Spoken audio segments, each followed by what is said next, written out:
You ready? Jimmy, you ruined it. I was giving time so I could so you could just like have the gap to play the music. Oh, it's fine. I gotta I can just cut it do whenever. this dry ass introduction. I mean, that's really your problem, not my problem. So You're a I'm gonna bad leave all this producer. in, of course. It's all your fault.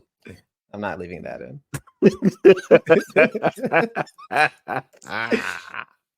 Can I tell a story for it real quick? I know this is way off topic. We're supposed to start.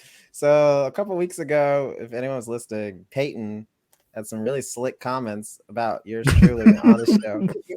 And I'm gonna tell the story now because he's not here. He can't defend himself. And after the show, I was like, "Oh man, your people are gonna be upset when you hear this." And he was like, "Oh, can you cut it out? Can you cut it out?"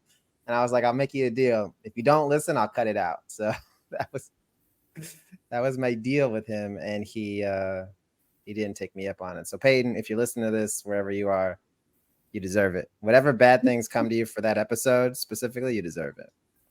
He is the man who raises the bar, who raises the stats, who takes things to stratospheric levels, and he's only got 3 corners now. He can see the crowd standing and giving him that round of applause. 8 times we've said it before. Here's a 9th for you. Lewis Hamilton wins the British Grand Prix.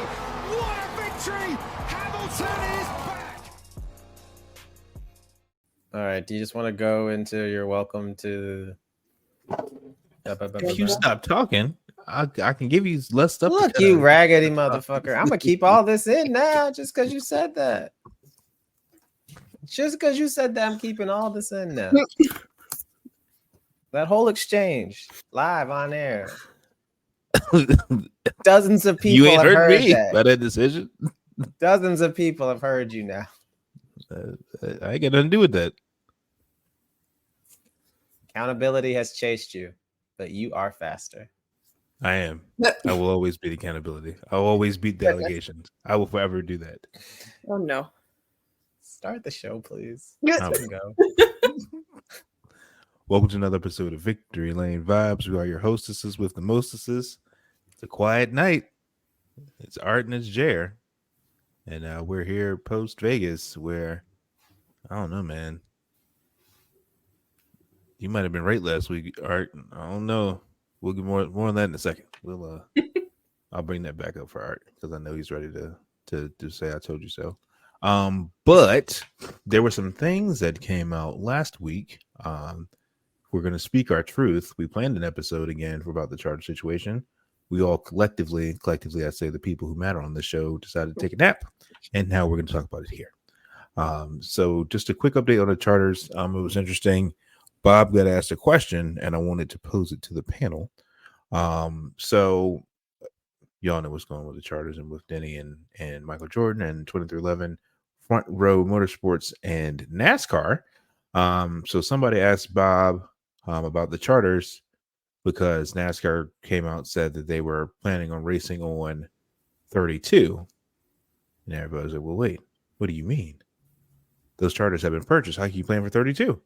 So Bob said, shout out Bob, that the charters are still currently signed to Stewart Haas. Trackhouse is going to buy one, 2311 and FRM are buying one, obviously. Transfer requires NASCAR approval. Whether approval is granted is to be determined. So as is the status of those charters. So 36, 32, or 30 charters on track is all depending upon what happens in the preliminary injunction that's coming against the sanctioning body. Oops. Did NASCAR just prove their point? I mean, I do they need more evidence? Yeah, I guess it can't hurt. This just feels like another strong arming tactic. It feels like they're trying to call a bluff here. Yeah, I can see that. And I feel like this is gonna go all the way to court. I know there's been like some talk online about settling and coming up with some kind of revision, and would this make it all the way to trial? I mean, I feel like these people have never had to settle or back down once in their professional lives, and so I don't know why you would think they'd start now, right? It's like you've been getting away with this for 75 years, so 76 years. So there's no reason for them to think it wouldn't work again. I mean, just evidenced by their tactics in getting the agreement signed. So I feel like it's going to go all the way. It's going to take a judge to come in and slap somebody's hand. And it's just a matter of who's at this point. But yeah, I mean, it feels like you're proving their point pretty solidly. But I mean, I'm not a lawyer. I don't pretend to be one. I've seen a lot of people online pretending to be lawyers lately, and I just read the tweets, man. That's all I can do. I read the agreement, but I just read the tweets. I also not a lawyer. I understood this latest round of legal documents less than I understood the first round. But I mean, yeah, to your point, Art, like it just feels like, it just feels like this is proving every point those two teams were trying to make in the initial filings. Like it's just I think I said it in our charter episode where I was like, the level of arrogance to get to this point is pretty astounding, like to begin with, it's insane. And I think they just continue to show that insane level of arrogance. Like it's just pure hubris. It feels like at this point, because if those two teams run unchartered next year, they're going to lose a ton of money, sponsorship, all of that. Like, let's say, both the teams run unchartered for a whole season, they lose all that money, but they still come out, they're still teams at the end of the season, and they're still dealing with this lawsuit. Like all of that just feels like a lot of dollar amounts that NASCAR is going to have to pay at the end of this. It just feels like a poor decision all around. Right. And I think my biggest point still is that you're probably opening Pandora's box. Like once you get judges involved and you get these third parties involved, they don't really care the way you've used to do things. It's really just a matter of, does it meet the current letter of the law? And, everyone's been talking about if the books get opened, right? Like you could have probably just given up some money on the front end or the front end by signing this new agreement or coming to some kind of better terms, versus now everything is going to be out in the open. And, I just keep coming back to the example Denny gave of all the teams offered their financial records to NASCAR. NASCAR would not return the favor. Like that is just, that tells me you're hiding something. And if a judge says, well, now you have to, well, then you're not above them. And so, yeah, I think it's just arrogance, and I'm very fascinated to see what comes out of it moving forward. Yeah. And if that wasn't enough, it also came out, since NASCAR is planning to run with a smaller number of charters, that they just so happen to increase the the monetary value of those charters and the race winnings and all those things coming to the chartered teams.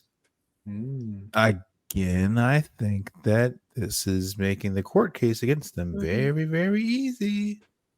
That's just my personal opinion. Again, I'm not a lawyer either. That's my profession's far from that. However, you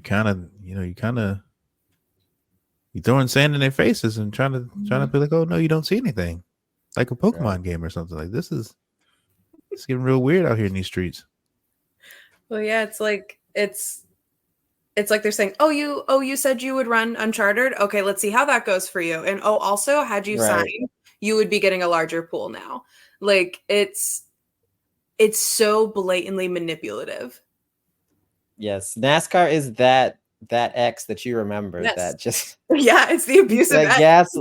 That like would make it be like, well, we would have gone out to that nice dinner if you had done X, Y, or Z. Like they clearly try to manipulate you. Yeah, and it's just like, wow, that was terrible. You look back on it and you're like, wow, they were, a blankety blank. Like they were awful, and you're like, oh wait, you realize it. So I might not be a lawyer, but I have dated straight men, so I kind of see where this is going. Like it's real. I'm sorry. Damn. Nothing really else to say after that, so we'll move on to the race weekend. We move. You can't see me. I'm pushing to move. Moving on. End it on that.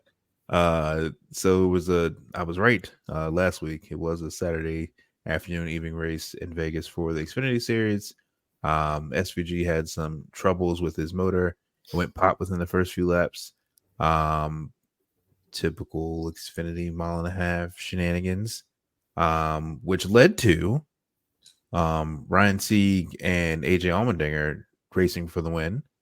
There was a late caution, which led to overtime, which led to AJ saying, "Bye-bye, sayonara, see you later." He wins his first race of the year. Aptly enough, advances himself into the championship 4, giving Matthew Collig the best birthday present you can get, a trophy. They love the trophy hunt. AJ Allmer did just that. He advances to the round of 4 in Phoenix for the Xfinity Series. Thoughts, opinions, feelings on the race Saturday night? Who's going? Lob us up. Sleep I just did. You gotta, Arthur. I'm gonna treat you like Monte. We're both sitting there waiting for the lob. For me, I thought this race was really good at the end. I feel like in the first 2 stages, maybe 2.5 stages, it was pretty clear that the 7 and the 16 were the class of the field. In my opinion, Allgaier really came back after I'd put dirt over him and said he was dead and buried, and had a really strong performance. So that was really impressive. But it just wasn't able to be up there at the end. But for Ryan Sieg, that, man, my heart goes out to you, because coming up second again, and this guy's been a lifer, and had a ton of starts, and just not getting that win. And then they said on the broadcast, this is the same car as Texas, right? That finished second. So as good as that car is, maybe it's a bit snake bit. Maybe we need to turn that one into some small cubes and bury it somewhere. But I think it was entertaining. Allmendinger was really, again, probably the class of the field throughout the whole race. So that was encouraging to see. I don't know how good he is at Phoenix offhand. I'm not sure, but he's a guy who earlier on I probably wouldn't have predicted to make it to the Final Four, just because I felt like this round of tracks wouldn't line up well for him, and he proved that was not true, proved me wrong. So that's one spot down, and I'm looking at a lot of guys who are below the cut line who I just feel like they still have to win. I don't see Hill, Love, Mayer, Sammy, especially not Sammy. Sammy's minus 53 now. Oof. They have to win at this point, because I feel like Chandler's solid. Allgaier's rebounded. He's been solid. And Cole Custer, I think, has been one of the most consistent, top of the field drivers this year, along with Allmendinger, but he's been consistent in the playoffs as well. So I think it takes a underdog win for them to knock somebody off. So that was encouraging to see. I think, you want to see the best drivers rise to the occasion, and in Allmendinger's case, he did. So I'm excited to see what happens when they race at Homestead, right? They match up the rest of the season. Yes. They match up the rest of the season.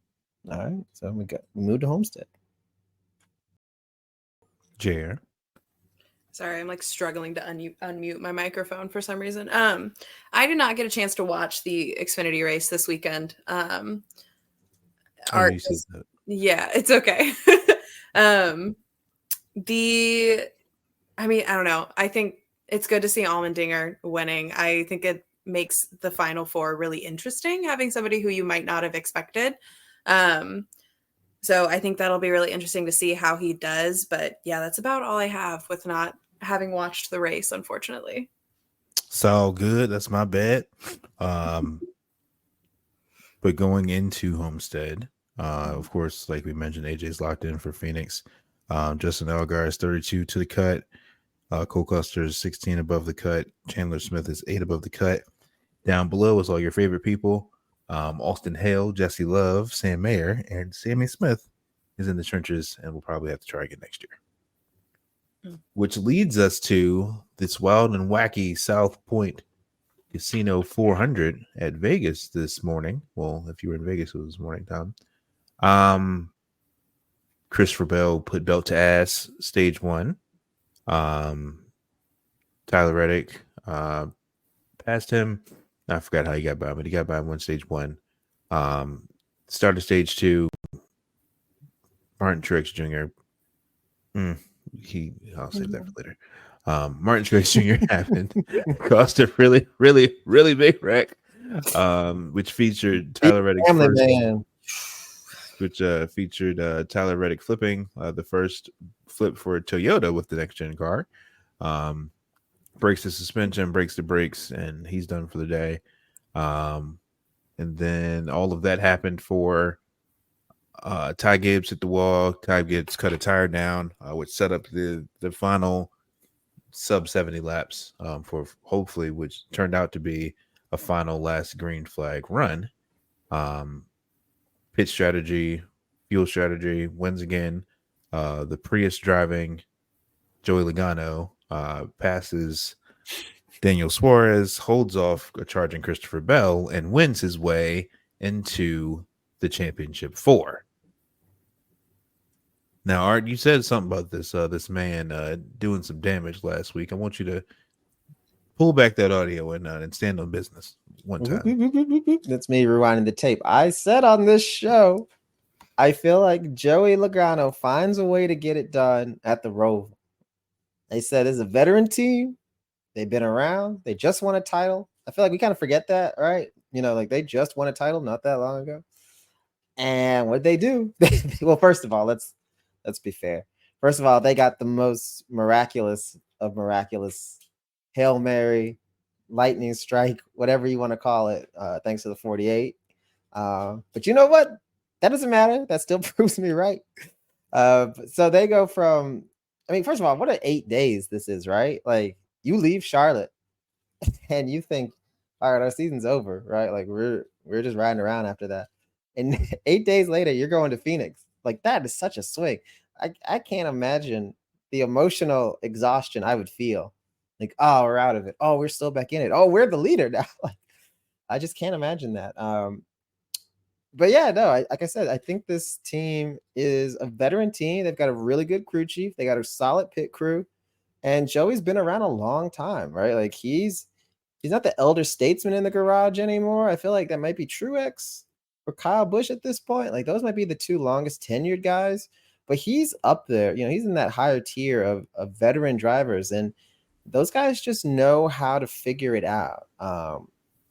So they did exactly what they had to do. And then today, through a little bit of luck, that fuel saving. We've kind of seen this before, right? With the Fords, like there's something there that they have where it's just like they got some extra thick fuel lines or something. I don't know what it is, but they're able to just find a way to save. And then, shout out to Ryan too, which I think kind of got underrated a little bit on the broadcast, was Ryan pushed him for several laps down both straightaways. And to the point, he was literally bump drafting him down the backstretch, which gives you speed and lets you not have to use as much fuel. So I don't think if Ryan's there, if it's, I don't know, the 41 behind him and doesn't push him, I don't think he wins, right? Because he wasn't really catching Daniel until that point, and he probably wouldn't have held off the 20. So Penske does the best job, I think, of being teammates, right? We see them at the plate tracks all the time. Like they do the best job of just being teammates.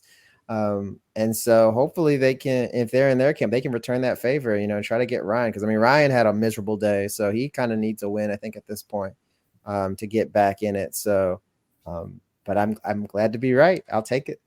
I'll take all the wins I can get. But yeah, it was a good race. Do you want me to talk about the whole race or just keep going? Yes. Yeah, talk about it. Okay.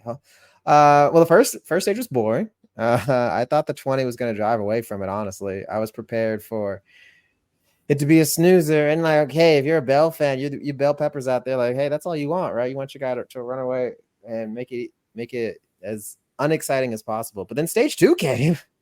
Stage 2 might have been the most banger stage of the season with all the calamity. You had single car wrecks, you had flips, you had pit road mistakes. That the 45 flip, I think that's just a brutal shot for them. They had a great stage 1 and seemed poised to get a top 5 at least out of it, and just to lose all of those potential points, that was really hard.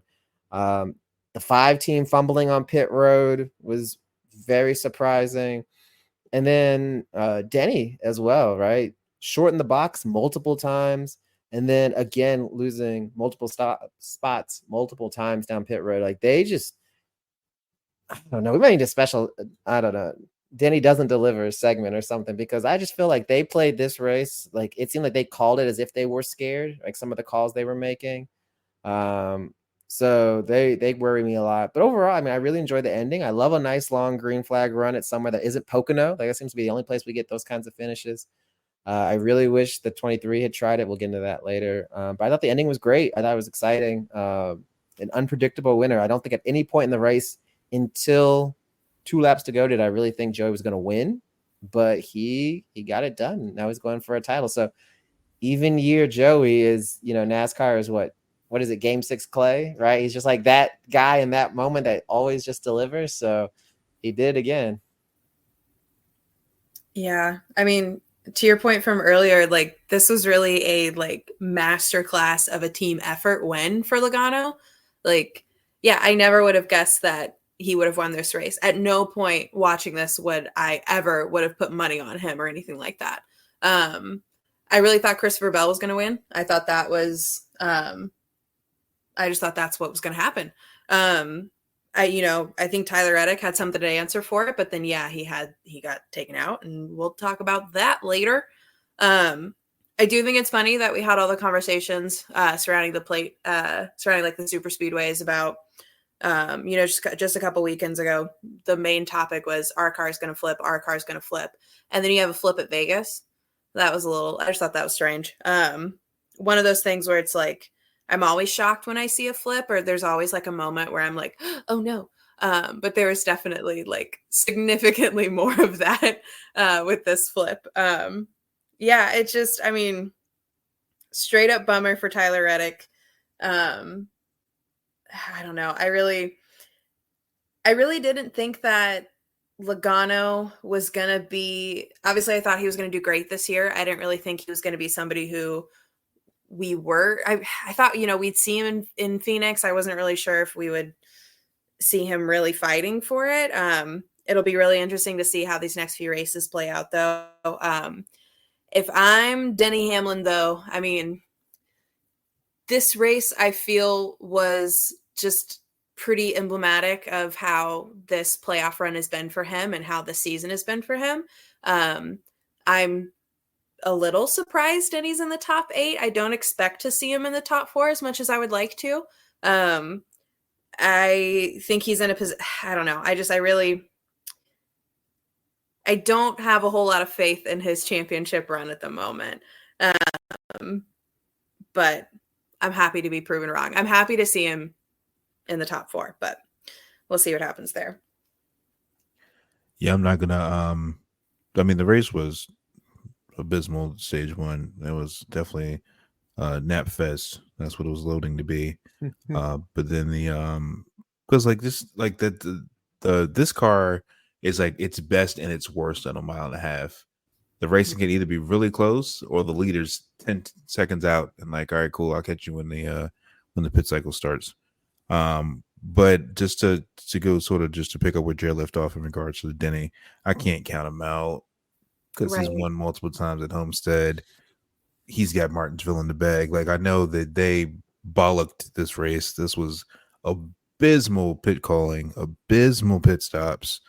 I don't think he likes the Yahoo paint scheme. I think that's what it comes down to. He only runs well if it's Mavis on the car at this point. So Mavis better be on the car the next 3 weeks. Right.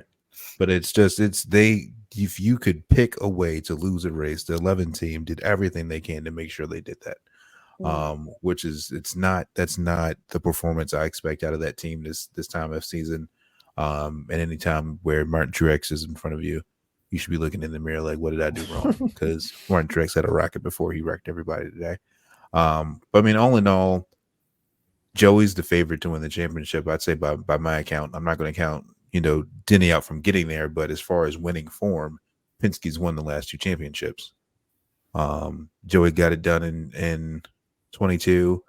Ryan got his win. He got hot, won in Martinsville. He didn't have to win at Phoenix, but he still won the championship. But I feel like that Penske just knows how to get things done the last month of the year. They fasten the tool belts.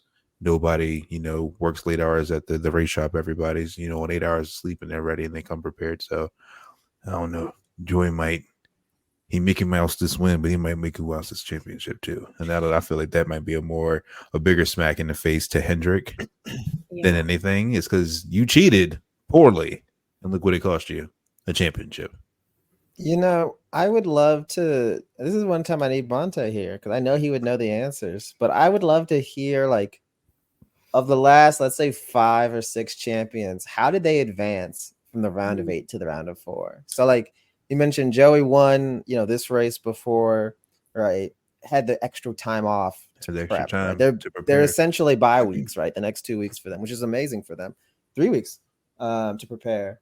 Whereas Ryan had to win, walk off at Martinsville. Now you've got all this momentum. I would just be really curious to see, like, what's the breakdown like of drivers who had to win that first, second, third race versus pointing their way in? Because I don't feel like anyone's pointed their way in and then won.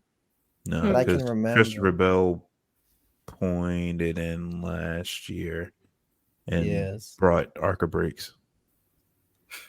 Yeah, it's just I mean, it may mean absolutely nothing, but I'm always curious. Like, in football, they talk about the rest versus rest thing. Like, should you rest your players, late in the season if you've already clinched up your playoff seeding? And I'd just be curious, in terms of motorsports, like, what would that do? Because I feel like there has to be an advantage there to be 22 and have that extra time. So yeah, I mean, Logano fans, y'all eating real good. Y'all bellies are well round and well fed the last 8 days, because I don't think any fan base is had as good in 8 days this year as y'all have had. For real. And I'm personally for it. I'm team chaos. I've said after, I think it was Indy, I'm like, I'm team chaos, like, whatever. Let everyone in 8th place just win and just keep winning. And it doesn't matter, because I want the system to break completely, and we're getting close. I feel like I need Bane. He's like right around the corner to come and just snap it over his knee. So what do you think Penske does these next few races then? Like, do you think their focus is on banking more points for Logano, or do you think they're focused on getting Ryan in there so that they have 2 cars that can help each other out, or just double their chances? I mean, for me, if I'm the Penske shop, I'm building a brand new race car for Phoenix if I have the allocation to. That's step 1. Let's build Gen 7, version 8.2 or whatever they're on right now. I need fresh metal to lock it up. And then I expect to see a lot of help to Ryan next week. It's easier to get it done next week at another mile and a half, where drafting and aerodynamics play a little bit into it. It's not a really fast mile and a half, but it's just fast enough where you still need to be aero clean. And they make sure Ryan gets his, and then they just let him race it out in Phoenix. Because then that way, if you go to Martinsville and you're already in, Martinsville is a race where shenanigans can happen, where it can be a big wreck for no apparent reason because they only get up to 110 miles an hour. But we've seen a lot of chaos causing things at that track that definitely shake up the playoff picture. So if I'm Penske, let's get it done next week, have both cars with the game plan, and then see if Hendrick or Joe Gibbs is going to, come with us, because Penske going to win it. It'll be interesting to see which Penske, but there's nobody showing anything else. I mean, Christopher Bell had speed today, yeah, but if he has speed next week, then I'd say he's showing his worth. But I don't know. Penske won all these things with the Gen 7. He must know something about it. Old body and new body. That's fair. Yeah. No, I agree completely. I think you build a new car, like Jared said, and then every ounce of man woman power you've got goes into getting Ryan across the finish line, because he has to win. I don't see any world where he points his way in. I think looking at the playoff standings, the one person you worry about is being that 4th car going into Martinsville, right? Because of the chance for someone under the cut line to win it and bump you. I think the only people that are really sleeping soundly are those people that are first, second, third. Because even if you're locked in at 3rd, a new winner's not going to hurt you. And then you go into Phoenix and it's open season. So they're clutch, man. Like, and I came into this season not a big Penske fan. You know what made me a Joey Logano fan? I've said on here before. At Pocono, when he started cussing at the crew, the what you call it, the guys on the wrecker or whatever, and telling them off. I like someone who's willing to cuss somebody out for not doing their job well. And sometimes I want to cuss people out at my jobs in the past for not doing their job well. So I just appreciate that. And ever since that, I was like, you're all right, Joey Logano. I kind of rock with you. So, like, if you want to look at it, as crazy as it sounds, like they're the most clutch team in the Cup Series the last 3 years. They got 2 titles and they just clutched up another win to put them in position to try to get a third. Like, HMS gets all these wins, mostly with Larson, and Gibbs always has, a solid stable. They might be one of the more well-rounded teams, foursomes, but at the end of the day, there's only one big trophy, and the last 2 have gone back to Rogers' house. So maybe they are. I'm kind of like talking myself into it. Like, I don't want to believe it, but like, it's kind and of they won like a Daytona it's hard not 500 to, as though. well. They won a Daytona 500 with Cindric not that long ago either. It's like, those are the biggest trophies, and like they getting them all. So like, prove me wrong at this point. Like, yeah, prove me wrong. Like, I'm not. Yeah, you can't sleep on Penske at this point. Oh, so that's the playoffs. Then we'll crack my neck here. We'll go to 2311 corner. Bubba finished 12th. Right? 12th. Mm-hmm. And Tyler finished in the dirt. Literally and figuratively. Literally in the dirt. Yeah. Yeah, that was pretty bad. Oh, before I get too far ahead, because this factors into 2311 corner. So Joey advances to Phoenix. Christopher Bell's 42 above the cut line. Kyle Larson's 35 above the cut line. William Byron's 27 above the cut line. Denny's minus 27. Tyler's minus 30. Ryan Blaney's minus 47. Chase Elliott will not be making it to Phoenix with the same point deficit as Sammy Smith, 53. Back to 2311 corner. Really glad Tyler got that stage win. That helped soften the blow a little bit. There's some work to be done next week. And then Bubba had a really it was a better day than I thought it was going to turn out to. I'll start with that. Bubba again, I don't know who is leaving the shop with all the tightness. I don't know if they have like their setup to choose like the Chinese finger wraps that your fingers get stuck in, like the little game toy, because the man's got to be able to drive the car in order to perform well. And yet again, leaving 2311, leaving airspeed, the car was tight, to the point where Bubba got a little aggressive on the radio and said, "Hey, let's fix this. Let's take some time to fix this." They had a loose wheel, had to come back and fix it. To Bubba's point, let's take the time and fix the car. Then the car woke up. And I prayed, very happy, take the time and fill the car. Well, it's because everybody knew this was probably going to be the green flag run that ends the race. Had enough gas to do it, and then chickened out on the call, and he pitted, and then he finished 12th. So, like, I was as happy as I am that Joey Logano made the call, had the help to get the win. I'm like, damn, Booty, why can't we out, bro? You want a trophy? You want a sticker on the car? You want Litos to win finally? Like, what's up? What we doing? 12th. So, I mean, yeah. Something got to give, bro. I just, if it's this late in the year and you have nothing to lose and everything to gain, you could help Tyler by taking the win away from a championship contending driver. But no, let's pit. Oh my gosh. I'm a little annoyed because you just ran through. I had a whole gimmick planned for this segment. You know that 21 Savage song where he says like, how many times you've been shot? A lot. Where he ends every line with a lot. I was gonna start. How many times you've been disappointed by the pit call or the pit box? I don't know how many times you start out too tight? A lot. How many times you fall out the top 10 in stage 1? A lot. A lot.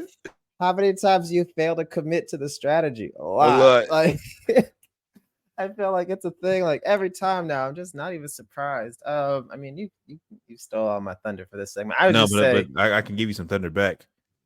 Remember when Booty used to always want to go long? Where's that at?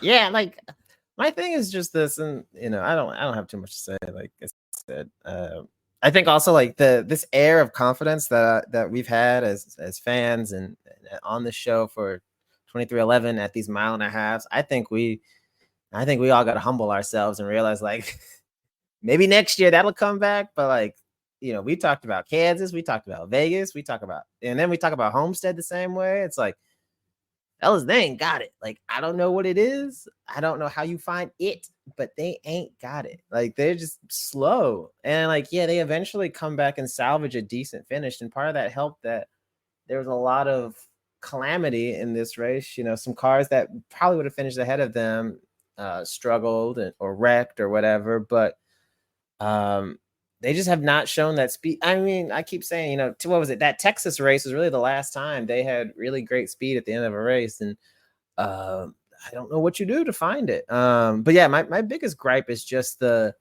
unwillingness to commit to the strategy. Like at what turned out to be the second to last pit stop, you already said you're going to stay long and fill it up, which is fine if that's your strategy. But then you're giving up that track position, which is, again, it's fine if that's the strategy, but you got to commit. Whenever I'm with somebody in the car and they're waiting to pull out into the intersection, when they start halfway, I'm like, commit. Like if you halfway it, that's when accidents happen. Like that's when you hesitate, that's when like you get in trouble. And like, if you're going to go, you got to go. You're going to cross that street, you got to commit and cross it. So they did not commit. And yeah, they got a 12th place, but I mean, he, like someone said in our chat, like he was ahead of Joey. Going into that beginning of that long green flag run, and it's like, hey, like, what do you have to lose, right? Like the season's over. Like points don't matter anymore. You're not in the top 16. You're not getting paid. You're getting sued. Like who cares? Like just go out there and go for it. Like fuck it. What do you have to lose? And then they're like, oh yeah, he pitted, and now he's a lap down, and now he's gonna be, fighting for 12th. It's like, okay, like who cares? Like, and you know what? If nothing else, I didn't think about this until just now, but if nothing else, this gives you a chance to have a live rep of trying to save fuel on a super long run. And the idea of having like live reps doing something in a car that you probably don't get a chance to practice, but might come up in a race next season where they may have to try to stretch it 70 or 65, whatever it is. This is a great chance to try to do it. And you know what? If he comes up 3 laps short, well, at least you've got, all that data. You can go back and be ready for next year. But instead we pitted and just played it ultra conservative again. And like, it's whatever, man. I'm not going to get worked up over these people. Like, y'all not going to do this to me. I refuse to allow it. Yeah, I understand like a bit of the logic in their choice of like, okay, what happens if we run out of fuel a few laps down, we cause a big wreck, or we're in a big wreck. Now there's a bunch of damage we have to pay for, we got to deal with, yada, yada, yada. Like, I get that being a part of it, but also to your point, Art, like the regular season's over. You're not in the playoffs. Reddick DNF'd. He crashed out. He got completely taken out. So for all the reasons you mentioned, this is the perfect time to try to stretch your fuel tank here, because had they been fighting up ahead at the end of this race, maybe they could have changed the outcome, or maybe they, to your point, maybe they had some data that they could have worked on next year when they are fighting for regular season championship or fighting to get into the playoffs. Like, it's just, it feels short-sighted, because it feels like they're just like in the most real sense of the term short-sighted, because they're just looking at the end of this race. It doesn't feel like they're looking at the big picture there. I mean, as far as Tyler goes, heading into the green flag for this race, I had it in my mind, like, Tyler gets some stage points, finishes top 5, or hell, even if he wins this race, like in my mind, that's him heading to the Final Four, and that's him fighting for the championship.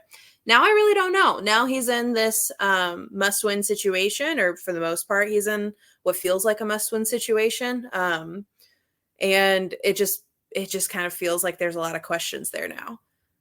So we'll see how it goes. Yeah, there was some chart that I wish I could remember your name of the channel. There's some channel that puts out these charts every week on Twitter with all this data about, the drivers' performances during the playoffs and during the regular season, whatever. And they showed that Reddick's been one of the I'm not going to say one of the worst, but he's been far underperforming when it comes to these playoffs and been closer to 12th ish, I think, or average running. And this is a guy that won the regular season title and raced really well, right? 3 wins, like was up front, consistent, had a chance at probably 2 or 3 more wins, honestly.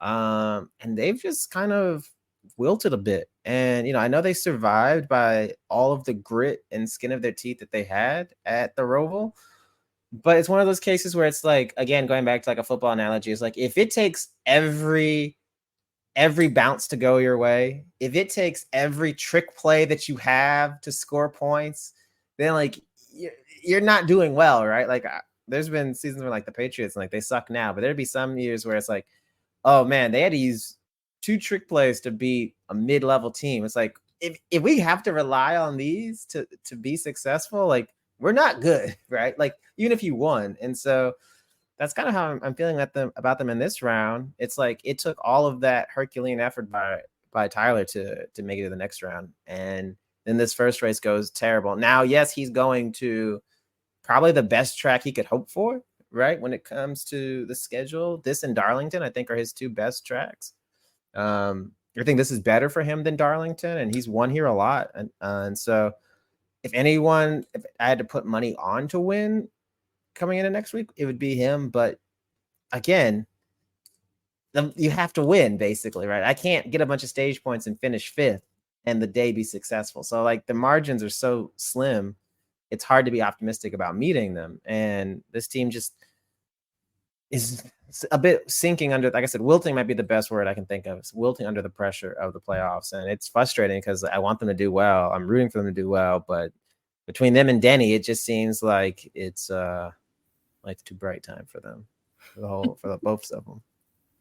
Yeah, your point. If Tyler has to if he has to go, if he just has to go hard and charge through the field for every win he gets, it doesn't bode well for them, Right. And with that, let's go to Lights Too Bright. As previously mentioned, Lights Too Bright is brought to you by our partners at Nectar Sunglasses. Use our promo code VictoryLaneVibes to save 15% off your order.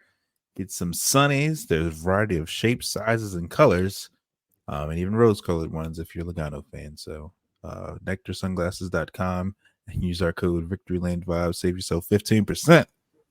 Now, to give out some sunglasses, I will go last. Go ahead, Jay. I want you to go first. I mean, Truex, That's just that feels like an easy one, but also it's the one that pissed me off the most. So he gets it today.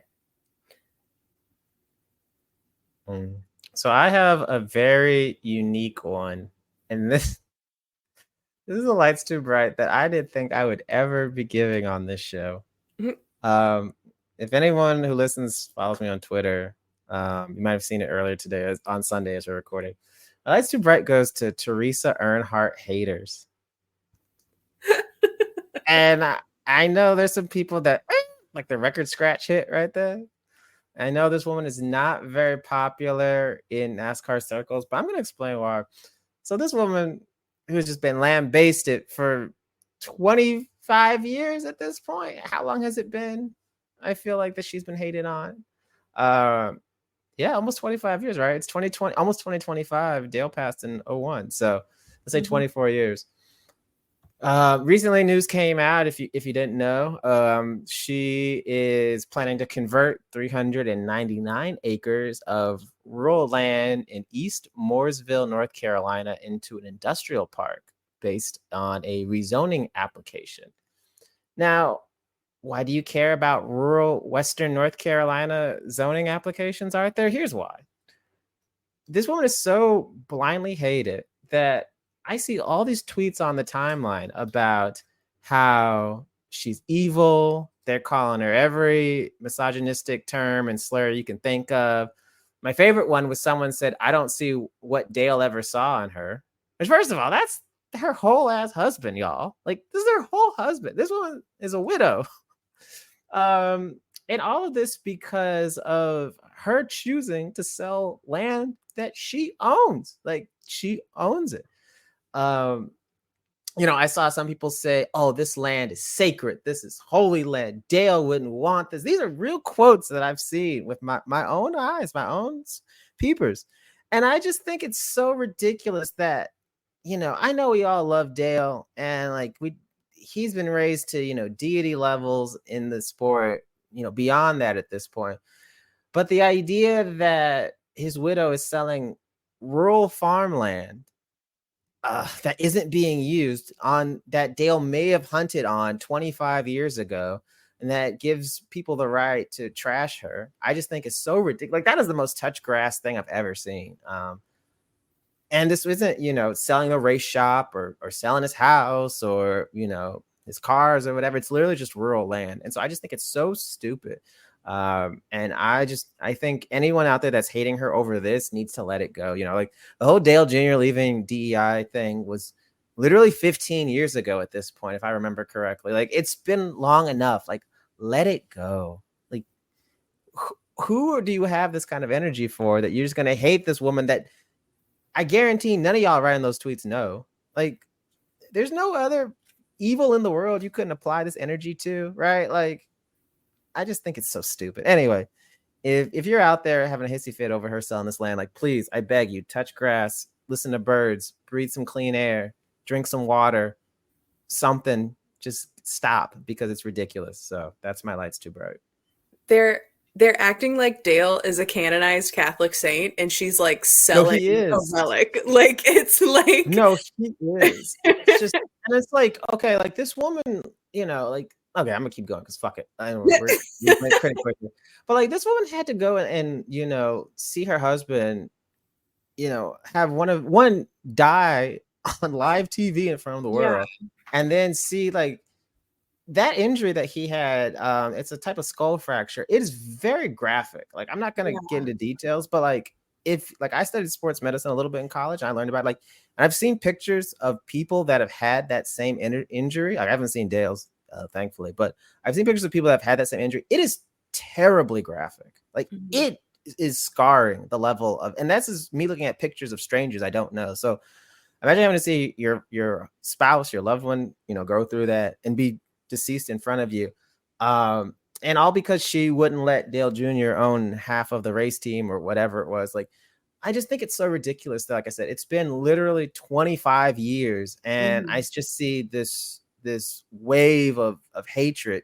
And like, I haven't seen this woman on TV or heard anything from her since like 07, 08. Like, I don't know I don't think she's done anything. She doesn't seem to want to be in the public eye. She doesn't seem to want to be like, she's not this like evil, like succubus character that everybody makes her out to be. Like, she's not like on reality TV talking about like, oh, I'm Dale, like I'm his widow or whatever. Like, she's not 20 years later making a big deal out of it. And it feels very strange that the fans are doing it.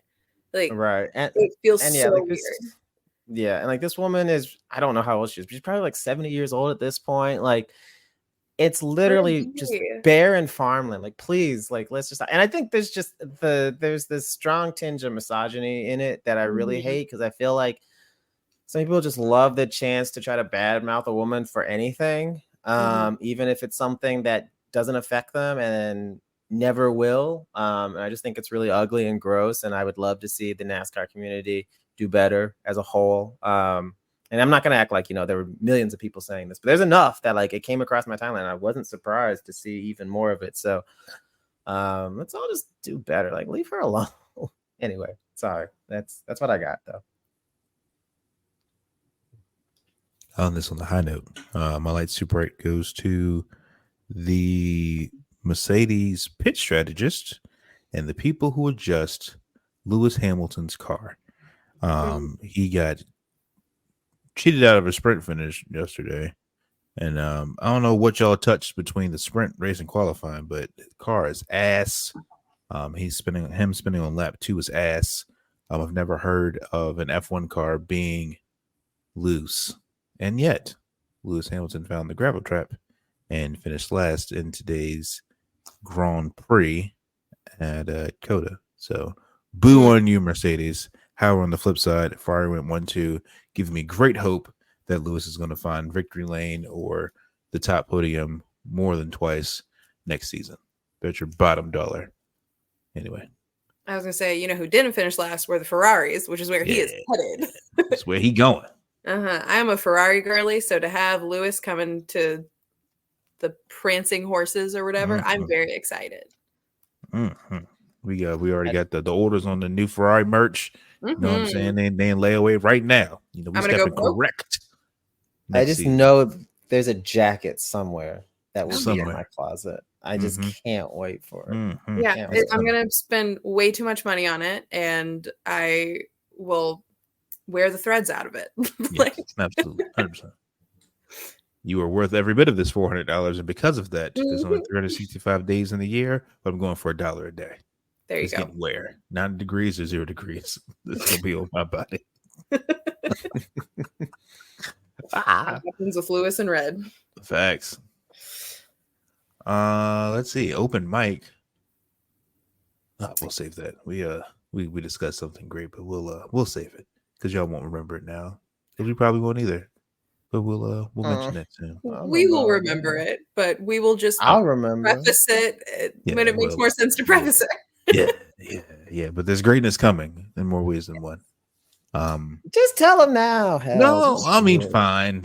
Just do it because we can. We'll remind people on the social. Like, well, there's no need to be coy. Let's go ahead and announce it. So, your fantastic host here at Victory Lane Vibes had decided to do your season wrap up episode live. So, all of you hundreds of people who enjoyed and watched us debate the Great 48 this past week, we're going to do it again at the end of the Cup season. On November the 10th, there may be some inebriation involved. Bring your glass, bring your cameras, bring your jokes. We're going to make this one a little bit more interactive than the debate and end the 2024 NASCAR racing season with some vibes. Start time coming soon. We threw out 30 minutes after the race ends. We'll see if that actually stands up to existence because the Cup celebration is really, really long. I really want the championship race back at Homestead, so it doesn't have to be so long. More on that later. But add to your calendar, November 5th, 10th, November 10th. Sorry, the 10th, November the 10th, 11/10, 24. Hey, Siri, add the calendar. See, I did it for you. There you go. We'll throw more details out the closer to it. Yeah. You always wanted to see us having fun. We're not paywalling this one. We should.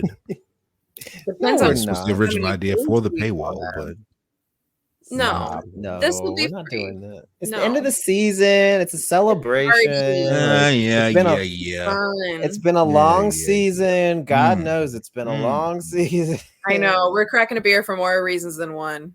Yes. So bring your libations. I should say, be very hydrated. Be well hydrated.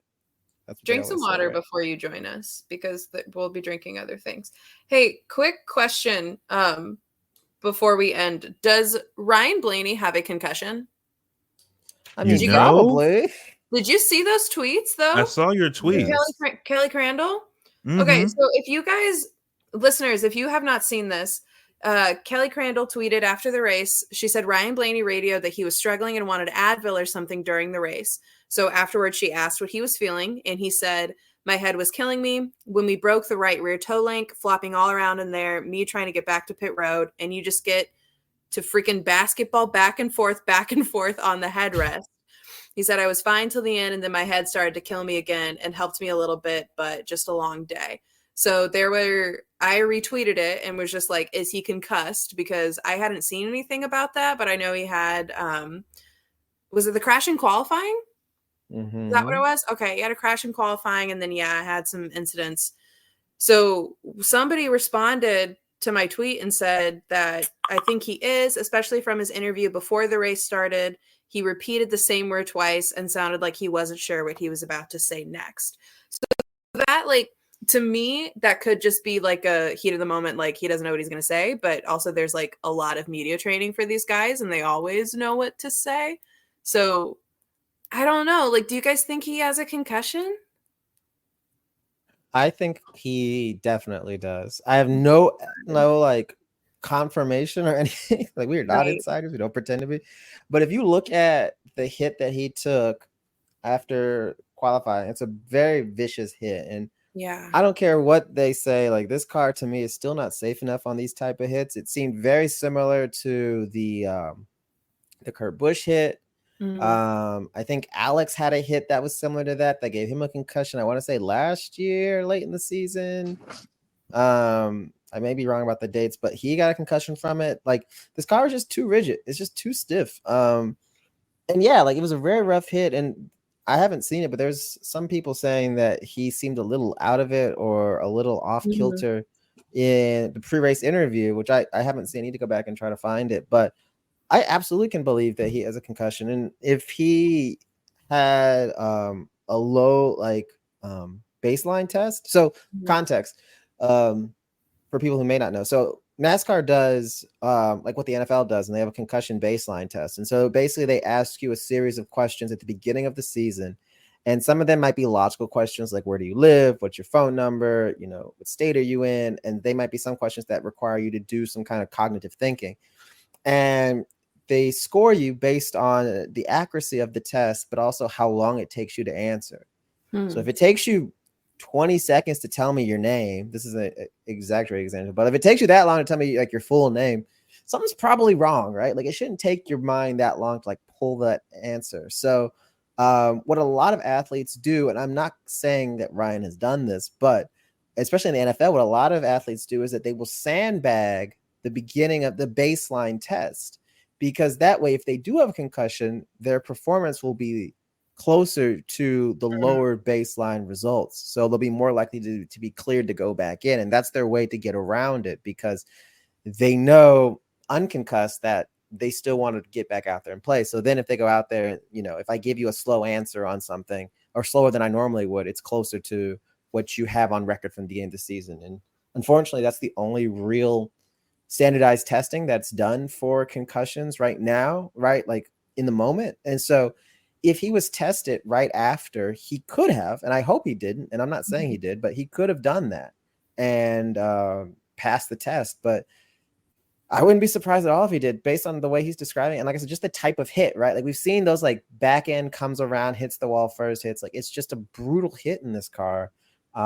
So if I had to guess, I absolutely think he did get one, and hopefully it's okay, because you know, like we talked about in the Alex debate, like, if you get one, you're way more likely, like, the odds go up. I think it's like 80% plus, we're more likely to get another one after you get your first one. So I hope he did, and hope he's okay, but it doesn't sound good. Hopefully he, you know, is healthy. That's more important than any race, any title, or anything like that. But yeah, I'm gonna go on a limb and say, yeah, I think he probably did get one. Yeah, I share the same sentiments. We're not you know, health professionals or you know, any doctorates of any, you know, traumatic brain injuries or anything of the sort. However, you know, we're definitely good. Driver safety is probably the biggest topics you know, of this car. We just mentioned last week, like Art said, Alex's injuries, they came from this vehicle. The loss of Kurt Busch, they came from this vehicle. They've continued to make upgrades to this car to try and help it.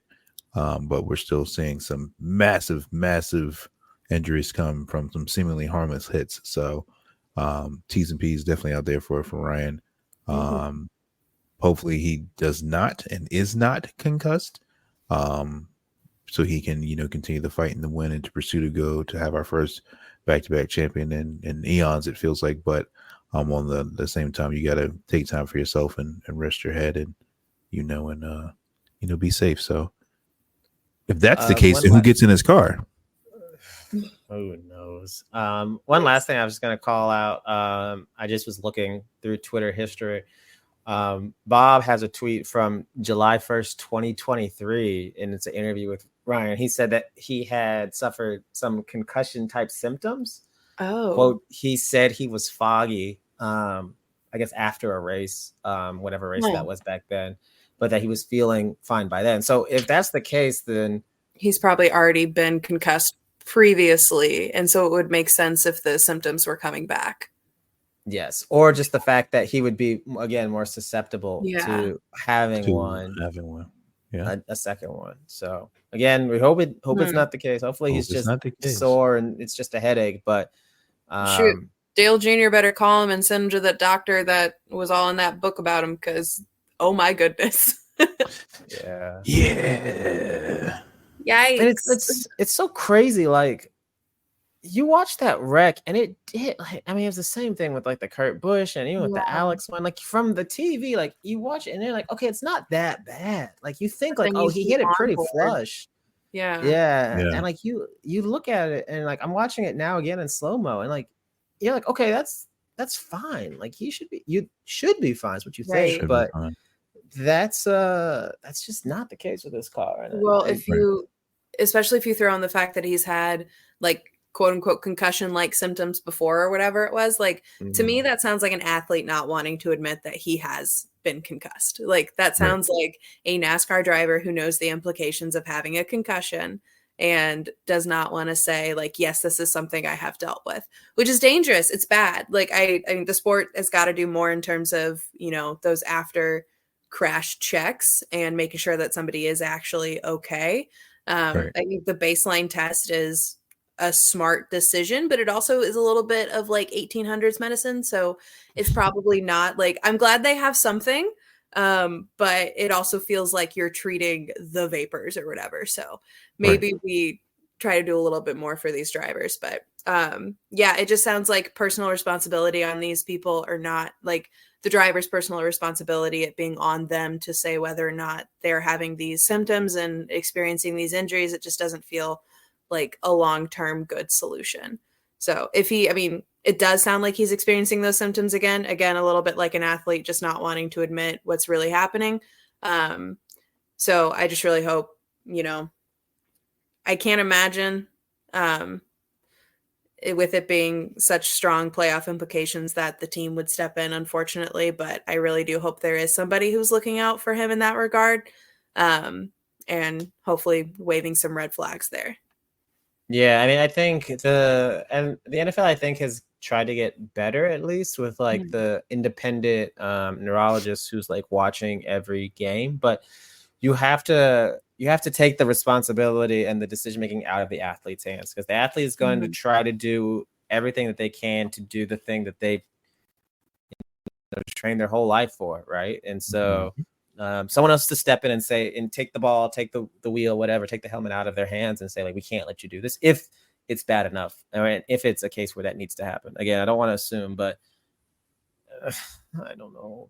Ryan, don't. I don't want it for anything, right? But it's just like, this is one of the many reasons why I will never stop bad mouthing this car, because that wouldn't have been a concussion, I think, for Gen 6. Absolutely.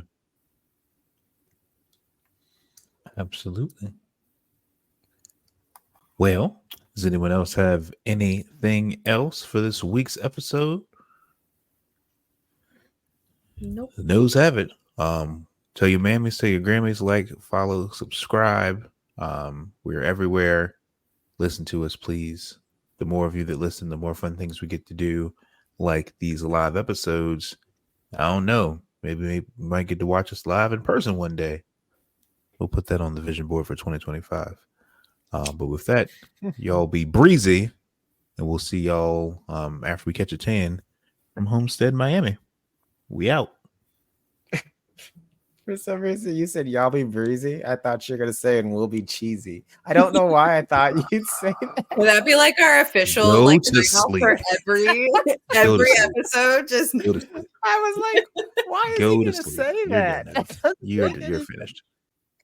To bed you go, sir. Absolutely not. No, I'm voting for that to be our sign off every week. Actually, I think that's fantastic. Easy.